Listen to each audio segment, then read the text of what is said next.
Hi,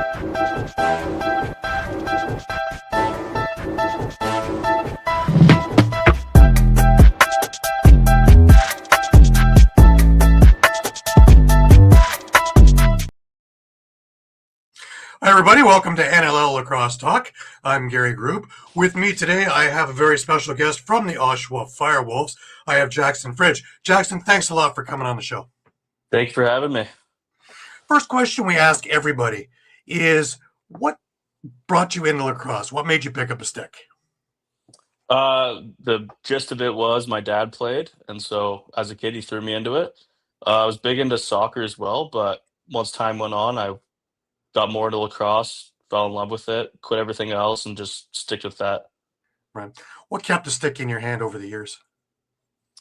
I don't know. I think it just the friends I made, a lot of connections through lacrosse, uh, and just how physical it was and how exciting it was. It's not like soccer where you're kicking the ball around, you're throwing the ball, shooting the ball, hitting each other. I think it's a great sport. Right, right. Now, you mentioned your dad. Were there any other mentors in your early journeys to get you in the right direction? I would say my dad coached me a lot, and then also Kurt Malowski coached me in minor. So basically, all my life, I've been getting coached by top-notch guys, and Right, so fine tuning my skills and stuff like that, even at a young age, was really helpful. And knowing Kurt's a pretty physical, mean kind of like guy. Like he riles up the team in a sense where you gotta go out there and kill somebody. At minor, it's a little dialed back, but right. same kind of gist. And yeah, Yeah, we've had Kurt on the show, and yeah, he's very focused yes, in his very work. focused. Now, I've had my dad was a musician, and I came into music as well, and I know what it's like to have big footsteps to fill. And there are advantages and disadvantages because those are big shadows and big footsteps to fill. And you always hear about the past. How did you get yourself out from the shadow? Yeah, so with my dad being my dad and growing up, every time I'm at a sporting event, mainly lacrosse, it's he'll run into somebody from the past, from some team or played against somebody, and I'm usually just like sitting there. Yeah, And over time, I found where I had to kind of do it myself, like kind of get out of his shadow. And I think that really happened when I won my first Minto with Quillen Junior Admax. right, And that kind of put me in a different column where I'm not just Fridgie's kid, I'm Jaxon Fridge. And right. so, yeah, Yeah, that's a big thing right there. Is just the ability to get out from the shadow and start etching your own niche in the yes. game. Now, again, looking at Dad, just I don't want to dwell on him. I just want to get to just his accomplishments. Yeah, he played in Mill, but he's also been coaching with the ALL, which I'm the media guy in the East for the ALL, and I love the league. I love everything that the league represents because I think that it teaches someone to become a pro and stay a pro and Mhm. all the things that come across it, including NLL type coaching, rules, and everything else from the moment you walk in the arena to the game to the moment you walk out. Being part of it with of course Dad there, do you have the same idea of the importance of the ALL for guys getting in the league? Is to put something like 40 or 50 guys in the league to stay. Yeah, I mean, I'd never experienced the ALL, like, playing in it, but Right, from hearing from my dad and seeing what he's kinda done with his teams and I've followed along sometimes, the other teams in the West League. Uh, yeah, it's a high intensity, like, good group, like, it's a lot of physicality, and there's a lot of similarities between the pro game and the ALL, so I think it's a good, like, resource to have in lacrosse. absolutely. Now talk to me about growing up in Maple Ridge and another hotbed of lacrosse, not a big place, but a hotbed still. And just coming up through minor lacrosse there, because it wasn't really schooling. It was through minor lacrosse that you came through, right? Yes, correct. I started playing, I think, since I could walk. Grew up in Ridge, and then ended up moving in 2009 to Coquitlam. But there's a grandfather rule of some sort where if you play more than 3 years, you can go back and finish your minor. And so with me being a kid and already making friends out in Maple Ridge, I decided to make the trek every year Right. and started like everybody in Pee Wee or whatever they call it now. Right. I don't even know. Playing playing there, playing in the Cam Neely Arena, uh, and just going through my motions. Won a provincial and Pee Wee, and then got like runner ups both my other 2 years, bantam and midget. Uh, but yeah, growing up there, like the amount of talent and like people I've met. Braden Lady is one of those guys that me and him grew up together. Right. I just played against him on Calgary, and it's always been a question for like the guys that I grew up with, where why doesn't Ridge have a junior team? And I think it would be a great hotbed, especially my years where I was there. We would have been a Mhm. great team, but I don't have the answer to that. I don't got that one. Right. I actually spent a little bit of time when a youth over in Surrey and Delta, and yeah, it was long before you had SkyTrain. So to come into Yeah. mainland was a long trek. So Mhm. distances and things like that became a bit of a headache as well for everything. But I'm looking going into junior, and you head over to Coquitlam. Let's talk about your years in there, especially. I want to take separately the Minto Cup, of course, and the magic of that year. But just being in with that kind of an organization, and now you're really moving forward. Have you hit the aha moment yet? Going, I can do this. This could be my career. Yeah, I think so. In for junior, Coquitlam was a blessing for me. I think so. So I didn't have to end up going to the draft for Right. my junior year. I was automatically on Coquitlam uh, since I had moved there in '09. But yeah, ever since I got there, the amount of guys that had won a Minto, like coaching, like Ethan Ticehurst, or other guys who just brought a lot of physicality and good stick skills, and our teams were always in the top end of our league, and so that Mhm. always helped my playing and stuff like that. I got to play against guys who are of that top caliber more and more often, and then play. I guess I missed a year because of COVID or whatever, but played Mhm. 4 seasons with them. We went to two Mintos, and we lost in the finals for BC's in I believe 2023 when Whippy won it in Ontario. Right. Right. Let's talk about COVID and as you're coming up and everything comes to a screeching halt. How did you keep yourself active? Well, the funny thing is, in October of 2019, I actually tore or I broke my left tibia, Right. and so as of still now, there's a metal rod and 4 screws in there. But I went. COVID started, I think, spring break kind of time until whenever it ended. But during COVID, I was doing my own kind of physical, like physio type stuff, trying to stay on my feet as much as I can, trying to heal it the best I can. And then coming out of it, I was working out as well when I was in COVID, trying to strengthen my leg, my other body parts, stuff like that, just trying to stay physical. And then COVID ended, and I broke it my junior year of high school. So I Hmm. only had my senior year, so I missed out on a year of recruiting. Uh, Ended up going to the All Canada Games, I believe, and I think it was in Oshawa. Right. Uh, Got recruited to go play in Buffalo for Mark Miashta, and yeah, that's how I kept my time busy. Right. Well, let's talk about Canisius and you go in there. West Coast comes east. Let's talk about the culture shock first off, because I know out here as opposed to out west is an entirely different life. Yeah, And let alone school, let alone playing lacrosse, and even the game is different east coast to west coast.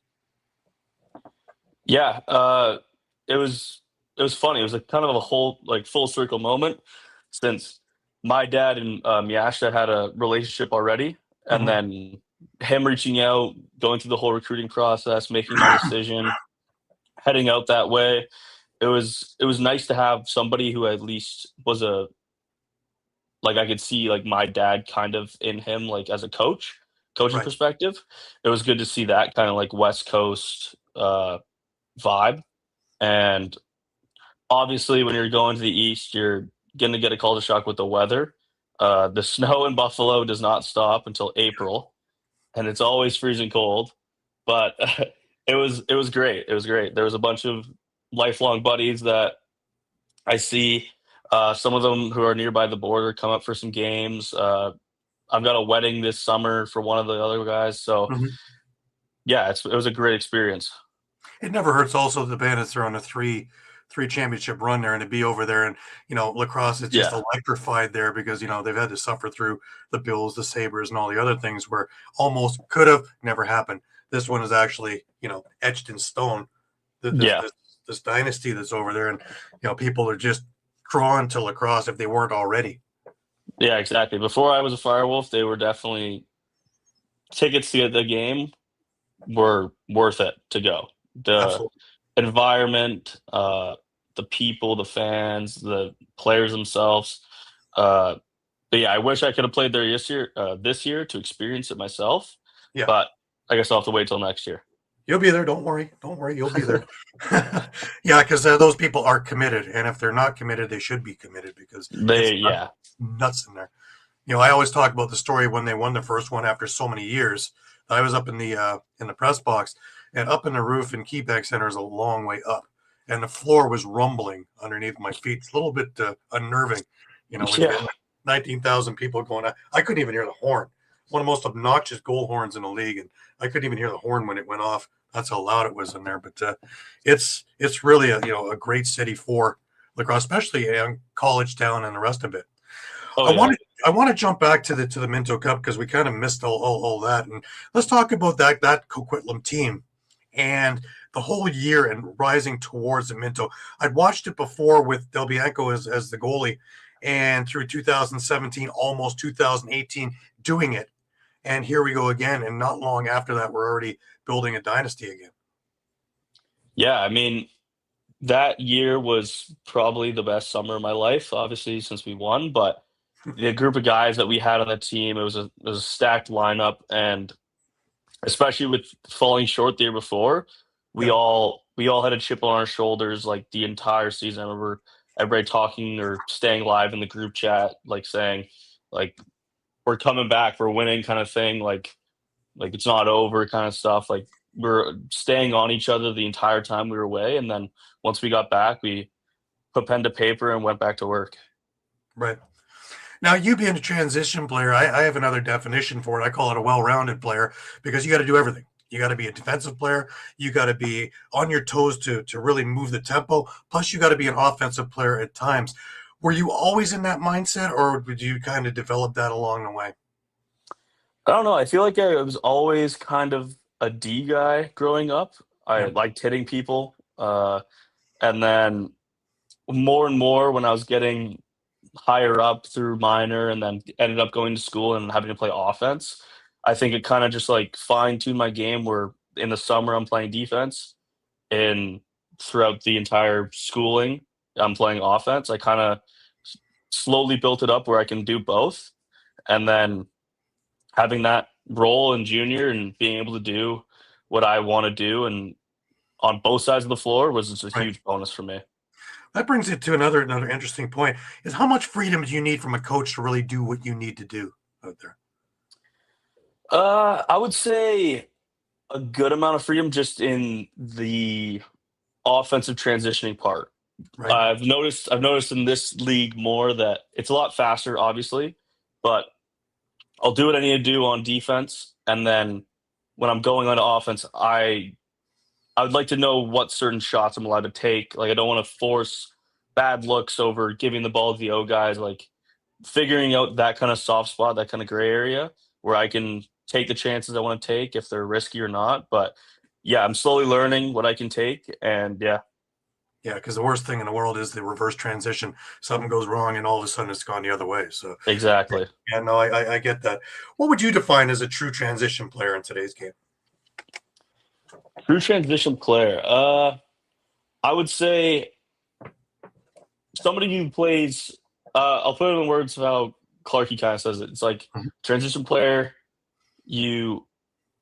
How does he word it? It's like the steak is the defense, and then the sizzle is everything else. So like I want you to be a D guy first. I want you to have the stake, and then in those spurts where I need some sizzle, you go and do those spurts, Right. whether it's bringing the ball in transition, taking a shot, fighting for loose balls, getting a reset, stuff like that. That's where I feel like a transition player is meant to be, where you play defense hard and then you bring the ball up as fast as you can to the O and give them as much time as they can. Right. One of the blessings of this show over the years that I've been doing it is I've been able to talk to an awful lot of the legends, the Dave Durantes, the Johnny Davises and guys like that. Dave Durante is adamant that the game is not the fastest game on 2 feet anymore because we have role players and here we pull up. We don't. When everybody played both sides of the ball, then you really had floor to floor to floor to floor. Yeah. Do you agree with that? Yeah, I think it's the fastest game on 2 feet, 100%. I Right. mean, I sure as hell am bagged a lot of the time after the game, so I'm definitely running a lot. Yeah. But yeah, as fast as the ball moves and having to go end to end, and me especially if I'm on the other side where I don't have to bring the ball up, Yeah. I'm legging it as fast as I can to get the O guys on. So you're Right. always in a constant sprint. It's not like a jog every now and then. You're sprinting on, you're sprinting off, and yeah. Right. Johnny Davis used to say, I used to take a penalty just so I can sit down for 2 minutes because they'd have me playing 52 minutes of the game.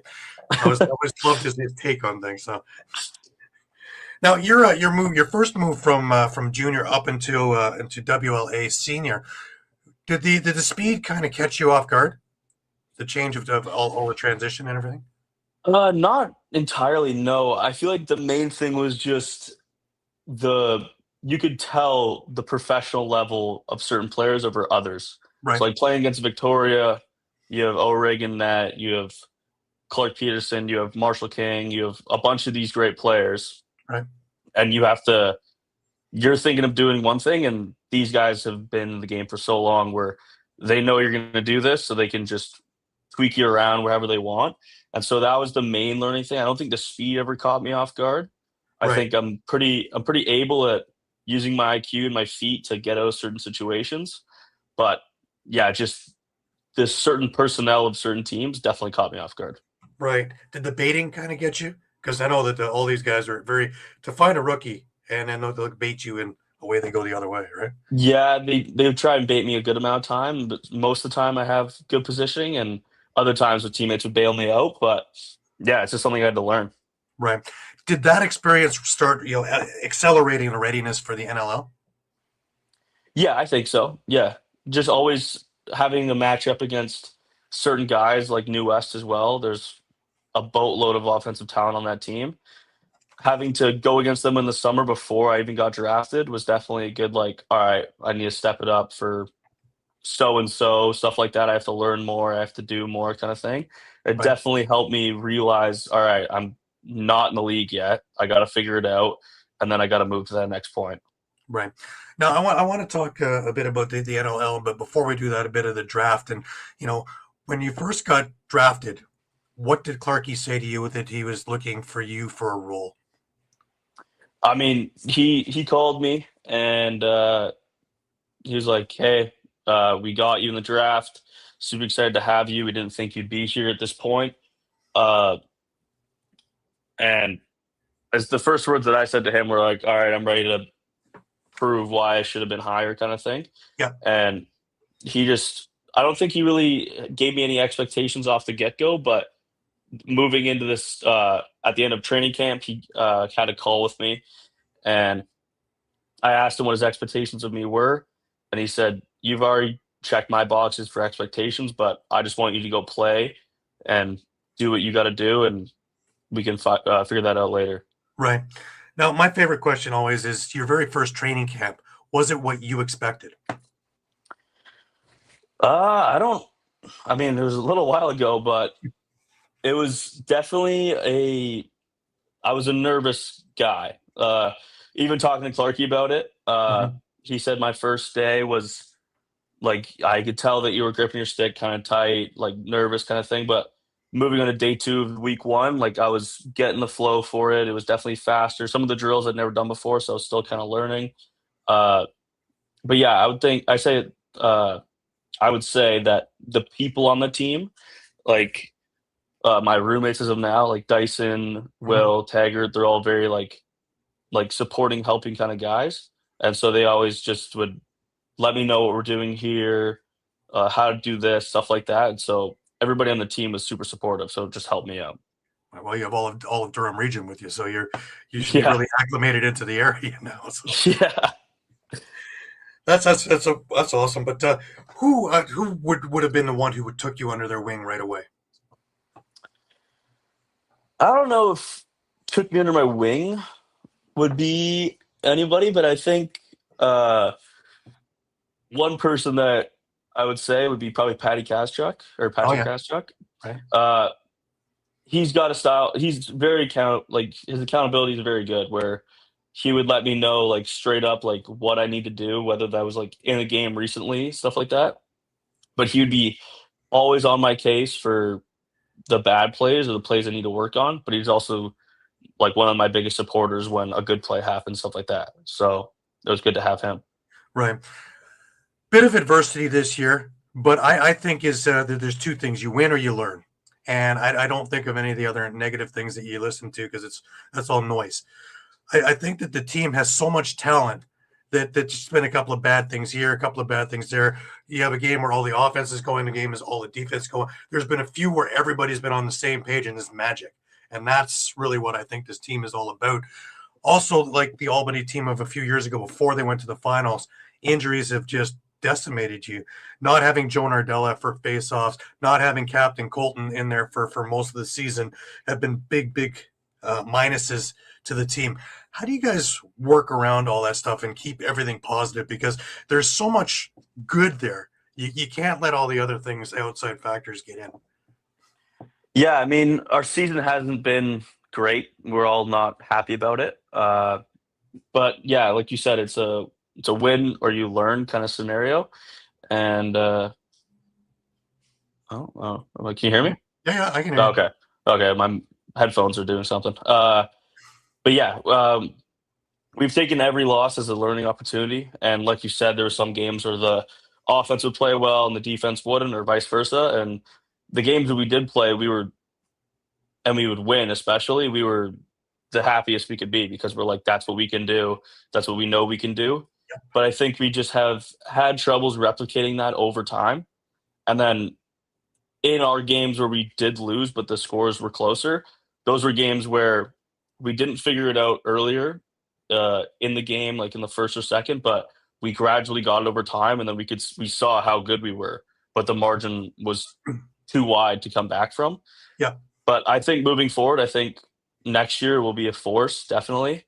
We just have to come into next year knowing that like we are like the guys on our team, we're a great team. Like on paper, we have absolutely. Dougie, we have Simmer, we have Ewok, Kurtzy, Nard's coming back will be a huge bonus, like you said, just getting those. But yeah, like we have a great team, and I think we'll definitely be a force next year. Absolutely, and he adds so much more Nardella does just by, not just winning faceoffs, but he's not a Fogo. He is your No, typical guy who can score, a guy who can play defense, can give you one in the mouth if you need it. He can also be one to rally the benches. There's so much to him, and being such a great coach at it as well. He really is kind of the I don't know if it's at the mortar to the brick, but he's a good chunk of it. And when he's not in there, it really is a thing that's noticeable in the lineup. yeah, for sure. Now, I look at a lot of the things that they're being done, and you guys are working hard. And the power play has come much better than it's been over the years. Even the year they went to the finals, the power play was something not to talk about. You almost feel like maybe in football you decline the penalty or something, but now it's actually being a force. It is actually, you look at the statistics, and you guys are 50%, 60%, and really being something that teams don't want to take penalties against you guys.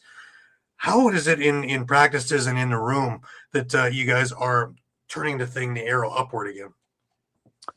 It's I think we're turning in the right direction. Like you said, the power play has been like very efficient Yeah, recently, yeah, and yeah, in practice when I'm on the second line with man down and they're buzzing the ball around, it's like, all right, how am I supposed to stop this ball? Like, what's going on? I don't know who's shooting, and if I think one person's shooting, they're feeding it to another place. But I think, how am I trying to say this? I think the way we are in the locker room, like we're such a tight knit group Yep. where we're all super supportive for the D guys for the O guys and the O guys for the D guys. Like Simmer will say, he'll come off the bench and look at Dougie, be like, "We got it, we're good. Like, don't worry, like we got this," stuff like that. And everybody's on everybody for accountability, but we're also all just super tight knit where we all want to win and we're all super supportive. Right. Talk about adding the pieces that you did during the year. You brought in Dawson Theed. You guys brought in Emerson Clark for a little bit more muscle. Talk about how that helps, just again, the morale and the culture. Yeah, I think it all started because of the Halifax game when we beat them in Oshawa. But like Theater was on the opposite team and he's grabbing guys left and right. I remember I was going out to a face off and he punched me, and like having that, like not fear factor, but like that kind of style where, or like you said, more muscle uh, Mhm. is definitely something that we were looking at, and then we ended up getting with Yep. Theater and Mo. And ever since then, it's like, all right, I don't have to like look over my shoulder because this guy's trying to gun for me. I know that there's people that have my back if something goes bad. And we've seen it multiple times where I think it was against Ottawa. Curtsy got labeled in the back, like clean, bad hit. Like everybody knew it. Yep. And Dyson's jumping in, Theater's jumping in, Taggart's jumping in. Like everybody has each other's back. Right. Well, having a guy like Dawson Theed in the lineup also brings accountability. Oh No one yeah, is going to take liberties on any one of you. And I thought a lot of it happened in the beginning of the year where guys were taking liberties on you guys because a lot of you guys are younger and a lot of you guys were smaller than hmm some of the bigger bruisers in the league, and that has stopped. So that's a really an added plus to everything in there. So there's so many big things to build on, I think, in the off season. But you still got a big game this weekend because you guys can be spoilers, big time spoilers to the Buffalo Parade. hmm And I I think think that's if they win, they're in the 1 seed. Isn't that correct? they can be in the one seed if a couple of things happen. Yeah, I think Vancouver has to drop something too. Mind you, I think they Okay, have the yeah, tiebreak. So yeah, it's weird because you're talking about a team that just before trade deadline they were talking about dismantling because they had 5 losses in a row, and from that point they haven't lost. So yeah, that's a little bit daunting. But I think where you guys are as the upstarts, this could be the beginning of the turnaround. Is like for we sure. start next year now, and just lay it all out for 60 minutes, and whatever happens happens.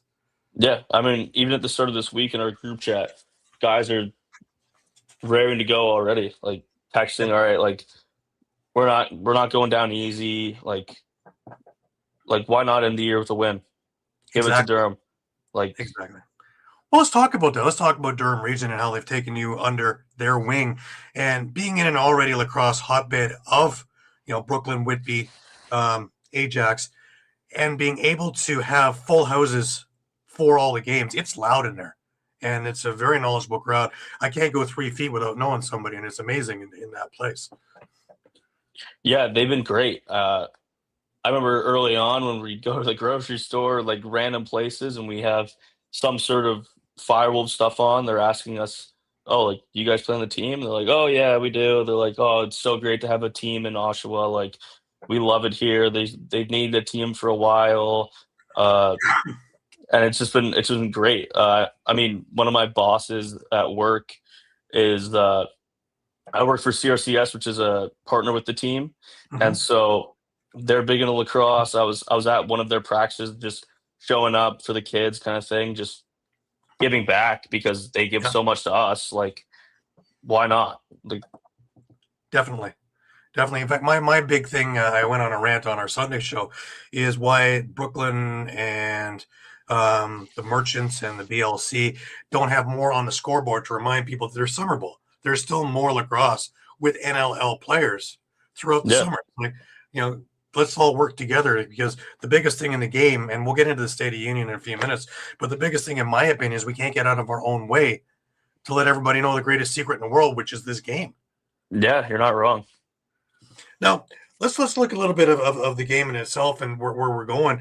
And luckily, when you got in here, you already signed the CBA, and we don't have to worry about that nonsense because we're again really close to like, okay, we're going to lose a game, we're going to lose, and let's the worst thing in the world with the Olympics coming up in 2 years' time is that we have something that's negative in the press, right? Yeah, exactly. Now, with what are your thoughts on sixes for the Olympics?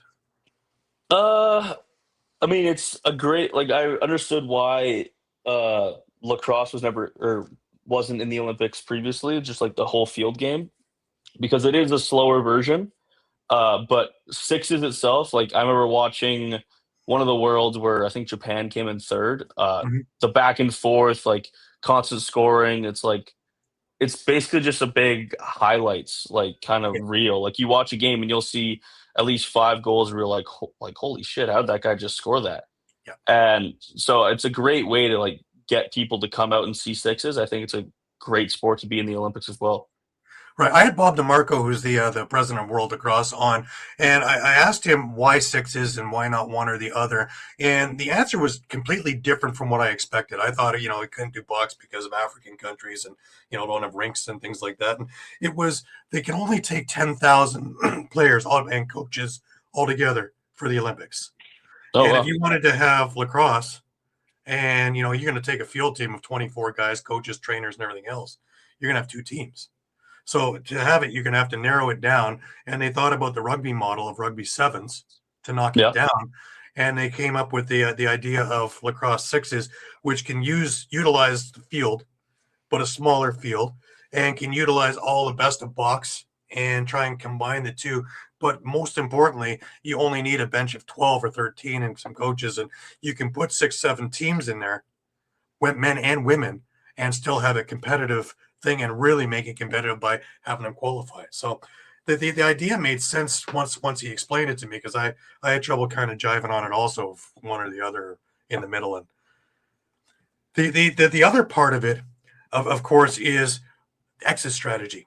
It's one thing to have a really great thing for sixes and then not have anything to do with it afterwards. There has to be, that has to be the big build. We're on floor 3 or 4 right now. If done right, that could be the penthouse, and that brings it to the fourth sport. Huh? yeah. I totally agree. I mean, the PLL is doing a good thing with it. With Yeah, them not being in season, they have their I forget what they call it. I think it's some sort of series, but yeah, it's a sixes tournament. They bring all their teams in and they host it, and you'll see the scores. It's like 30 to like 28. Like I've never even seen that in any other sport except for like basketball at halftime. right. But like having those eyes or having that series for the people to see through their season where they're not on is great to just like get people to see like, oh, sixes, what's that? And then they'll see the Olympics. And then I think more and more uh there may start like some minor, maybe, I'm not sure, but Mhm. I wouldn't think it'd be a bad idea. But yeah. I think also we need to look at maybe the made for TV moments, because for all the people who aren't going to be in Los Angeles for it, something that the ESPN or TSN or whatever can quickly grasp and show that just how exciting it is that we already know. And Hmm. with sixes, you're going to have so much action going back and forth. There are going to be clips all over the place of just amazing goals, amazing plays, things like that. I had thought maybe that we could make the 6x6 net a 4x4 to maybe knock the score down from 33 to 31 to maybe 18, 16. And a coach from Virginia, Bob Tearing, reminded me that you guys are such great shooters that Yeah. you're going to kill a goalie. A goalie with I no mean, equipment, you're him a 4x4. Now they're aiming at the goalie. They're going to kill him. So at least yeah. with I mean, 6x6, they're picking corners, right? have you ever seen? I forget. I think it's a chaos goalie for the PLL. Yeah, He after one of the press interviews, he lifted his shirt up. It's like they asked him like what it means to be a goalie in this league, and he was like, "Oh, I'll show you." And he's yeah, battered and bruised all over his body, like. And the net's so much bigger, they're getting hit enough. I don't think they want to make it any smaller. exactly. Especially with no equipment, right? It's one thing if you're Oh dressed like an yeah, NLL goalie, but if you just have a stick and maybe a little bit of a chest protector, good luck to you. yeah, Ironically, you're talking about Blaze Reardon, and I had him on the show last week, and we were talking a bit about PLL and NLL, and of course, a whole different regimen with him as being top of the heap in 2 different positions, in 2 different styles, in 2 different leagues. Yeah. And all the trials and tribulations was getting to where he is and staying, and all the other things in that. Now, what do you think the league needs to reach the next level? We're here. We got TV. We have a lot on the pluses and things like that. I still think linear TV is the answer for a lot of it, because a bar owner needs to flip on TSN or flip on ESPN, and it comes on. And I've watched it. Conversations just all of a sudden to the TV as soon as lacrosse is on. I've sat there with a tablet and watched. Before you know it, there's people over my shoulder watching the game. It's that addictive. I've never taken someone to a game who wanted their time back. To have that on linear TV more, I think, would be an answer. How do you figure it? Honestly, I'm not too sure, but I would think just outreach, honestly. Like, most people I meet are around, even in BC, or not really around Durham, because most people know lacrosse. But, like, they'll be like, oh, lacrosse, like, oh, like colleagues or coworkers I work with, like, oh, I think I should put my kid in that, but it looks a bit too. Oh, Yeah, I got you still. you got me? Oh, okay. Yeah. They'll say it's like, oh, too physical, blah, blah, blah. But, like, growing up, like, the minor league rules where kids aren't getting clobbered. Like, you learn as the rules get better. We're like, all right, I can't do this, I can do this. And I think just putting kids in lacrosse and making it grow that way, and then their friends see them or hear that they're playing lacrosse, they're gonna ask their parents, and then it's just word's gonna catch like wildfire. Yep. But yeah. I was talking to Doug Louie before the FireWolves game last weekend, and of course Doug's with Lacrosse Canada, and one of the things he brought up is I think lacrosse is like 7th or 8th down the list of injuries for kids making trips to hospital rooms or anything like that. It's way down comparative to hockey, baseball, soccer, any of those main sports. There's many more injuries than that. And I think a little bit of education towards parents. They see the big hits on TV. My kid can't do that. Yeah, but your kid's also not playing in the NLL. Yeah, exactly. Where they're running with their sticks like this, right? So yeah, let them run around and have some fun. In that respect, I almost think sixes is the answer for a lot of it. Instead of big fields around there where you get a kid playing midfield, and it's kind of like the right fielder in baseball. Just kind of wants to be out with his buddies, hope the ball doesn't get hit to him, and things like that. In sixes, everybody's running around and they're all over the place. Nobody knows their position, but they don't even realize they're learning the game, but they are. Yeah, and exactly. More importantly, they're getting a love for the game. Mm-hmm. Not everybody. Yeah, go ahead. Sorry.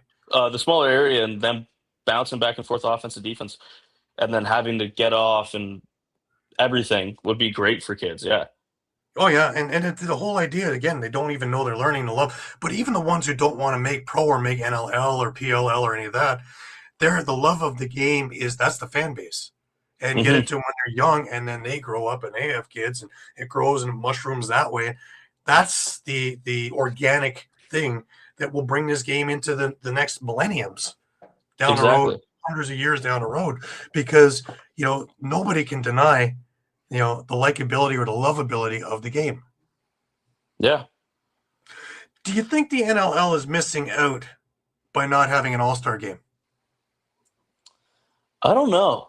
I mean, it was when was the last all-star game? It was a while back, wasn't 2010. it? 2010. Okay, yeah. I mean, I've never really even seen clips of it, but I feel like it would definitely be cool. Like, put it in like how they have games in they had a game in Edmonton this year. It was Georgia versus Calgary. Like, one of those cities where they don't have it, and just kind of put it there where we know there'll be fans, like a good amount of fans, and having that talent, the all-stars being in that area, and everybody's like, oh, I want to see this person. I've seen clips of him.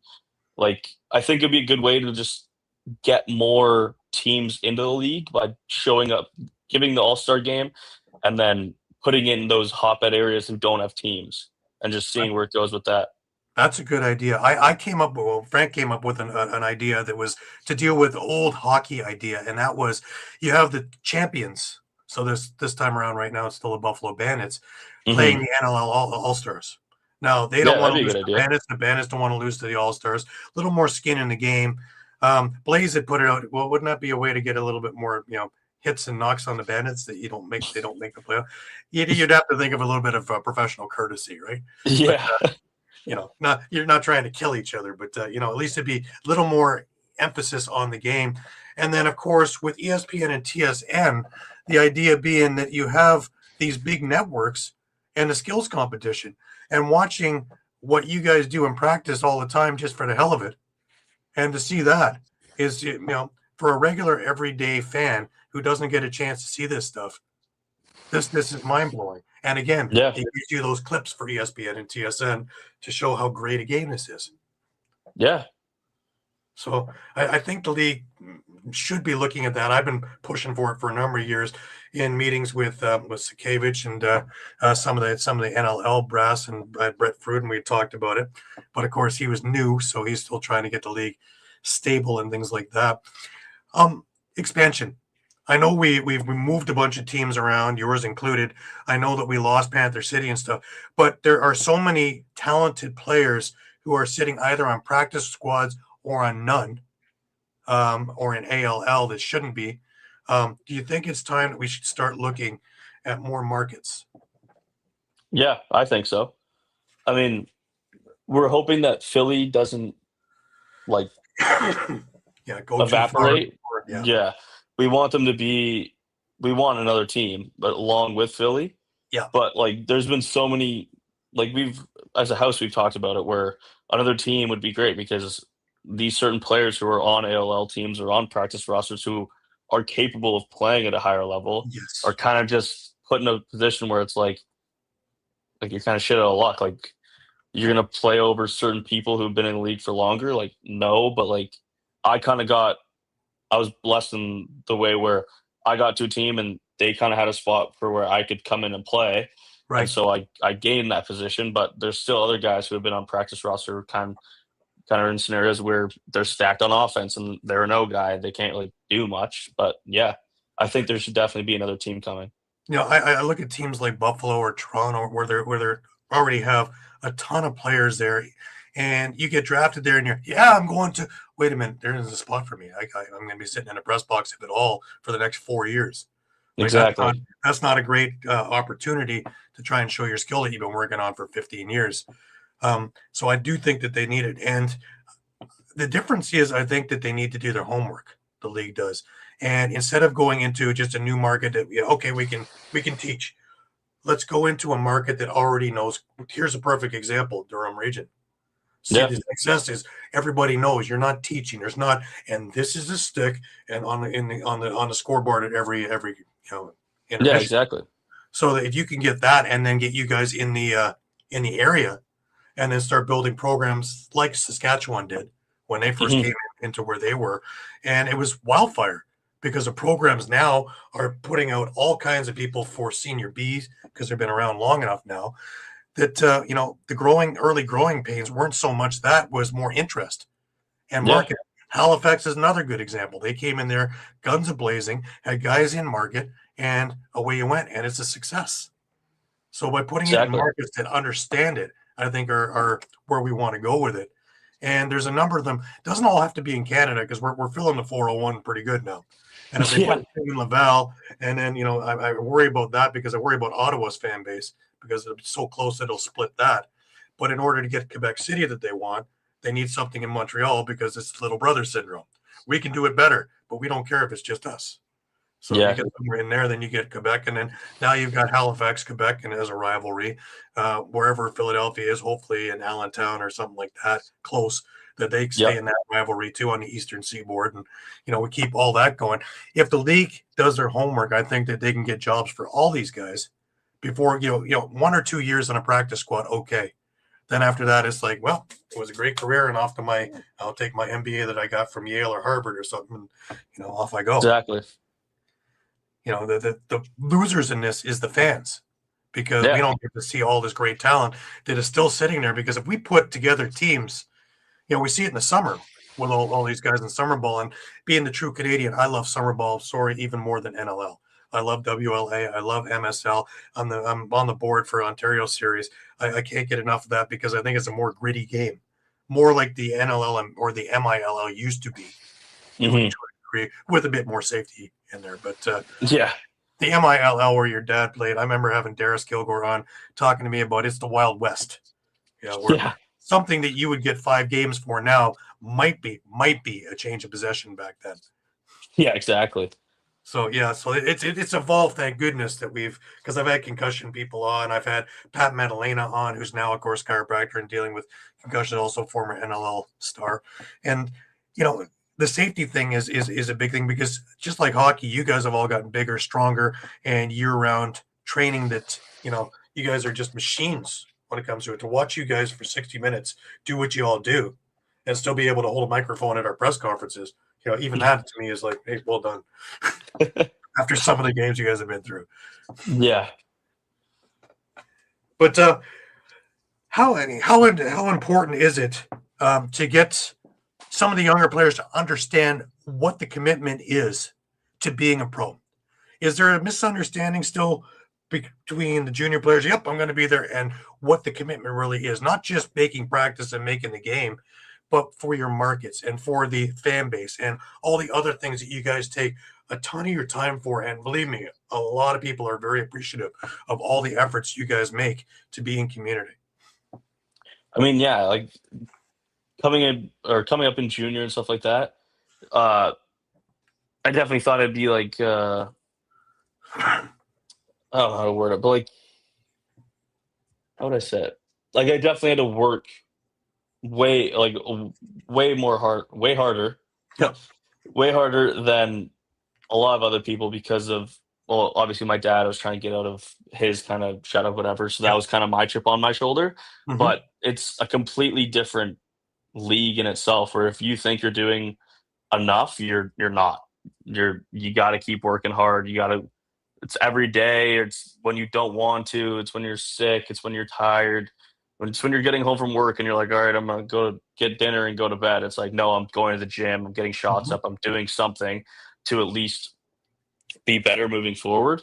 Yeah. And yeah, I don't know if I tackled your entire question there, but Well, yeah, because it comes down to because the follow up really was how do you balance training, work, life, having relationships, having all that together and being successful in all of that. Because there's only so many hours in a day, and you need your rest and you need your mind space. Otherwise, you're no good to anybody in anything. it's you definitely have to make sacrifices, but it's a lot of time management. Like you can't be going and hanging out with your friends all the time, but lucky for us, we all live together, so that's a Yeah. pretty good note. But yeah, going to work, getting home, and then finding out times where, all right, if I get home from work at this time, I can go to the gym, or if I can't go to the gym, I'll go for a run, or I'll do something where at least I'm not just sitting on my ass. Yep. And yeah, you have to find that balance, like the social life as well. Like we've gone to a Blue Jays game before, uh, but we had to make sure our schedules all lined up where it's like, all right, we can make this game because then we're doing something tomorrow, like whether we're working or we're going to the gym or we're doing something else. So you definitely have to manage your time in a good way. Yeah. Oh, I know that one because Saturday night I'll be doing your game. I believe I'm doing the halftime show for the Bandits radio thing. The next day I'm leaving for Prague for the Robeski tournament myself. So Okay. yeah, I've been with the Gales for a number of years, and this year we don't have a Gales team going, but we're working for the tournament itself. So there's lots to do to keep schedules. Again, if I don't say I have it in my book, I'm not doing it. So Yeah, fair enough. note to everybody: if it's not there, it's I won't be there because I won't remember. There's too much going on. Um, oh, here's Doug. Doug came on late, but yeah, yes, it's his dad. Doug's out of Philadelphia. Doug is one of our big followers. So he's a great lacrosse aficionado and supporter through all the Philadelphia 1.0, 2.0, 3.0, and hopefully 4.0. Yeah. What are your goals over the next few seasons? Um, well, obviously I'm wrapping up my rookie season, but Yeah. I want to definitely start excelling more. Uh, in just I guess every facet of my game. Like this was kind of just like a jump in, go see what you do. And after this year, I'm gonna talk to the coaches, stuff like that, find out what they see and what I need to work on, just so I can keep building, keep moving forward. and then I'm going to take that, put it into summer ball, do what I can to kind of fine tune it, figure it out, and then coming back into the season, use what I've learned and keep moving forward. Right. One of my colleagues, Muffler Mike, he wants to know what the best part of your game is: speed, strength, etc., IQ, and what part do you feel you've improved and want to improve on? I think the best part of my game would be probably my speed and just being able to be a pest. Uh, that's what I kind of see like my defensive style is. Like I'm not gonna I'm not big enough where I'm gonna blow, example, Dawson Feed off his line or those bigger guys, but I can beat them to a spot, I can make their life uncomfortable, I can block their shots, I can get in their hands. And I think the part of my game that improved this season would probably be my IQ. Uh, I think my IQ has usually been a big facet of my game. I think I can think the game pretty well, but coming into this season, game's a lot faster, players are a lot better. They don't make the same mistakes as you would in junior or anywhere else. So I definitely had to tweak it and fine tune my IQ in a fact where it's like, all right, I know they can do this, so I can't sit back or so and so in certain situations I have to play differently than I used to. Right. What do you want your reputation to be in the league? I want to play for as long as I can, for sure. But I don't know. I want to be. I don't even know what I want to be known for yet. It's still pretty early, but Right. I think I wanna be one of those high transition guys that or high like one of those people where it's like, oh, I want that, I know that guy, or I want his jersey. I want to be one of those guys. I don't want to be just another like background piece, just like a whatever. I want to be somebody where people have my jersey or they'll want my gloves after a game. Like I want to be known. You're well on your way. Let me tell you. From what I've been watching in this, especially over the last couple of weeks, you look like you've found your niche that you're more comfortable out there and Hmm. really assimilating to whatever game is being brought at you or brought to you, or even with your teammates brought with you, that you Hmm. are able to adapt and adjust a lot quicker than, say, the first couple of games of the season. For sure, I totally agree. How do you want to be remembered down the road when it's all said and done? Uh, Consistent. I don't want to be a guy who spends too long in the league where he's like, oh, he's still playing, like he's bruised and broken, he's old, stuff like that. I want to be remembered as a guy who went out there, did his best, was running his heart out, doing all the small plays kind of thing. And then yeah. Nice.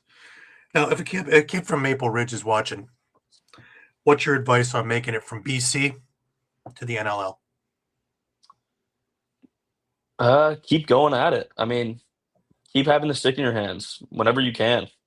Like every time in the day. Well, obviously not in school, but when you're out of school, get the stick in your hands, cradle the ball, play pass, shoot, go with your friends. Like growing up as a kid, like I'd always have my stick and I'd always see my friends, and what do you Mhm. know? We're playing lacrosse. Right. And so yeah. Well, it's funny you mentioned that because Mike Powell, when he was on the show, also he had mentioned that him, Casey, and the rest of them, their mom sewed a holster into their jeans so that they could put their stick there when they were going to school. So they always had Really? their stick with them. Yeah, I thought that was amazing. I didn't know that. That's awesome. Isn't that crazy? The game, that's where I feel blessed over all the years that I've been doing this is that, the stories that I've been able to hear and all the different, the focuses and all the different backgrounds and everything like that. And to be able to bring that out has always been the mainstay, right? It's never been about statistics and things like that. It's about the stories because, especially with the legends and, of course, in Durham region and Peterborough and things, there's a lot of the legends still around doing clinics and doing things like that. But when they're gone, the stories go. The stats are still there. Of course, you can Google them. But the Yeah. stories, that's what makes this game real. And that's what makes this community so great is guys like you who take the time and aren't aloof to the people who made you who you are and all the people around. And, nobody is more thankful than the lacrosse players of how they got to where they are and staying there. And, you can't fake stuff like that. You fake it, people know it. And Hmm. the realness of the lacrosse community and the lacrosse players and coaches and everybody else involved are what makes this such an amazing community. And I really think that you're in store for a really great career.